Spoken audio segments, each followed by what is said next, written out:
مگر اداسی اور اداسی کی بیماری میں زمین آسمان کا فرق ہے. ٹھیک ہے, اداسی تو ہم سب میں ہوتی ہے.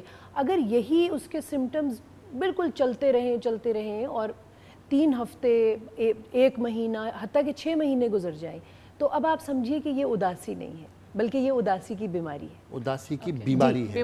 اور اللہ کی رحمت ہے. جہاں یہ عشرہ رحمت کی ہم بات کرتے ہیں تو یہ اللہ کی رحمت ہے. ڈاکٹر صاحب نے جو جملہ کہا مجھے بہت اچھا لگا کہ اس مہینے میں تو ڈپریشن کم ہوتا ہے, اس لیے کہ آپ کا وہ لگاؤ اور آپ کی وہ نا امیدی ختم ہو رہی ہوتی ہے, اور جب نا امیدی ختم ہو جائے تو یقیناً ڈپریشن بہتر ہوتا ہے. ڈاکٹر صاحب اوور ٹو یو.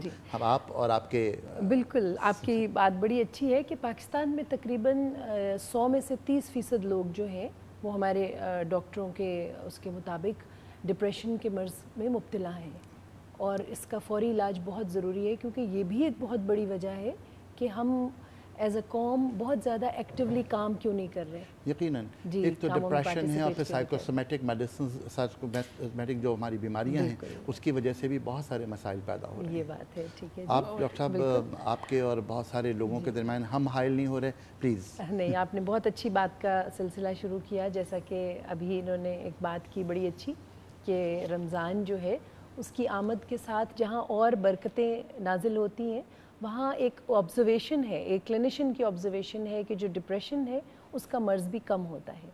تو ہم اسی نوٹ کے ساتھ اپنے سامعین اور ناظرین کو اس پروگرام OPD میں ویلکم کہتے ہیں, جو ہمارا پروگرام دیکھ رہے ہیں اور سن رہے ہیں.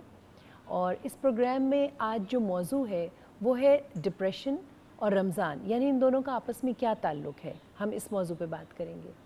اور میں آپ کو ویلکم کہتی ہوں. اس میں آپ کی ہوسٹ ہوں نوشین شہزاد, سائیکالوجسٹ, اور آپ اس پروگرام میں شامل ہونے کے لیے ان ٹیلی فون نمبرز پہ کو غور سے سن لیجئے اور ڈائل کیجئے 021-353-05778 اور 021-353-05779. اور اس وقت ہم لائیو ہیں ہیلتھ ٹی وی پر اور ضیاء الدین یونیورسٹی FM 98.2 ریڈیو پر. تو اب ہم اپنی گفتگو کا باقاعدہ آغاز کرتے ہیں. جیسا کہ ابھی پہلے ذکر ہوا کہ اداس ہو جانا یا سماجی اور کسی بھی کیمیائی تبدیلیوں کی وجہ سے آپ کا ڈپریشن میں مبتلا ہو جانا, اس وقت یہ ایک بیماری کی صورت کہلائے گا جب آپ کا چھوٹے چھوٹے اہداف بھی آپ نہ بنا سکیں. چھوٹا سا گول بنائیں اور اس کو پورا نہ کر سکیں, یا کوئی گول بنا ہی نہ سکیں, اور آپ کے بیچ میں نا امیدی بہت زیادہ آ جائے, کام کرنے کا جذبہ ختم ہو جائے, اور آپ کو یہ لگے جیسے کہ دنیا بس اب ختم ہو چکی ہے اور آپ کو اپنی کوئی حیثیت محسوس نہ ہو. بار بار آپ کو رونا آئے چھوٹی سی بات پہ بھی. اگر آپ کا کوئی بھی چاہنے والا یا آپ کے ارد گرد رہنے والا یا آپ خود محسوس کریں کہ آپ کو اس قسم کے کچھ سمٹمز محسوس ہو رہے ہیں, تو یہ اداسی کے سمٹمز بھی ہو سکتے ہیں, اور اگر یہ بہت عرصہ چلتے ہیں تو پھر یہ اداسی کی بیماری بھی بن سکتے ہیں. اداسی کی بیماری جو ہے وہ اسی طرح ہے کہ ڈپریشن, جس کو ہم عام لفظوں میں کہتے ہیں, کہ یہ جن چیزوں سے ٹھیک ہوتی ہے وہی کام کرنا ایک ڈپریسڈ آدمی کے لیے بہت مشکل ہو جاتے ہیں. اب یہ جن چیزوں سے ٹھیک ہوتی ہے آپ وہ کام کرنا شروع کر دیں تو ڈپریشن ٹھیک ہو جائے گا, مگر مسئلہ یہ ہے کہ وہ کام ہی تو کیے نہیں جاتے, چھوٹے سے گولز بنائے نہیں جاتے, اور پھر ان گولز کو پورا نہیں کیا جاتا.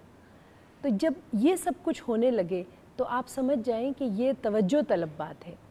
اگر ہم اس کے کچھ ایسے اس کی علامات پہ جائیں جن کو ہم یہ سمجھتے ہیں کہ ہم ڈیٹیل سے بات کریں, تو ہم اپنی گفتگو کے ساتھ ہی ایک کال لیتے ہیں. السلام علیکم, welcome to the program OPD.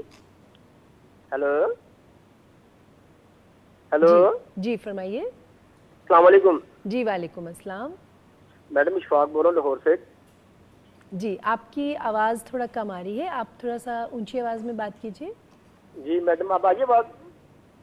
Hello جی جی ہاں میڈم میں پوچھنا چاہوں گا جی. اچھا آپ اپنا سوال پورا کریں, مجھے جو ہے کہ وہ بتا دیں گے مائک پہ.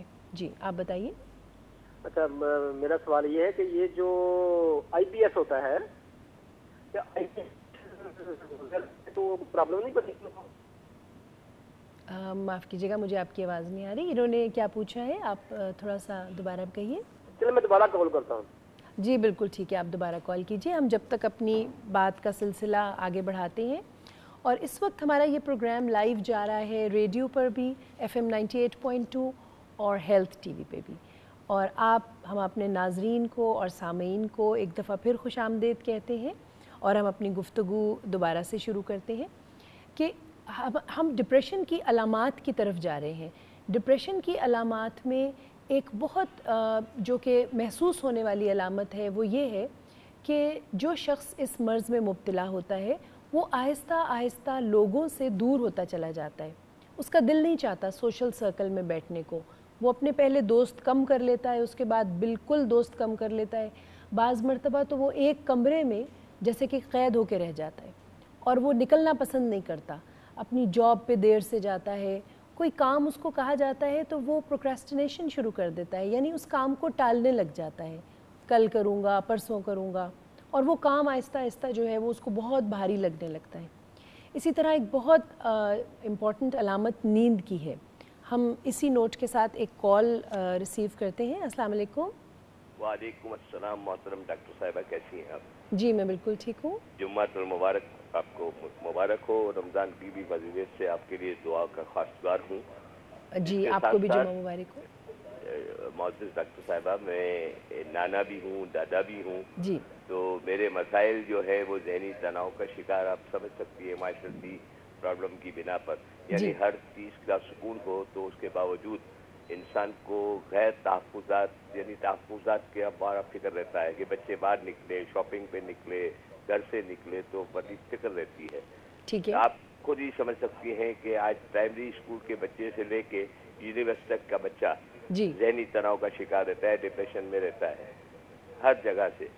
میں آپ سے یہ سوال پوچھنا چاہتا ہوں کہ روزے میں ذہنی تناؤ ہوتا ہے تو اس کی بنیادی وجہ میں یہ سمجھتا ہوں کہ ہمارے عقیدے میں کچھ کمزوری ہے، ورنہ ذہنی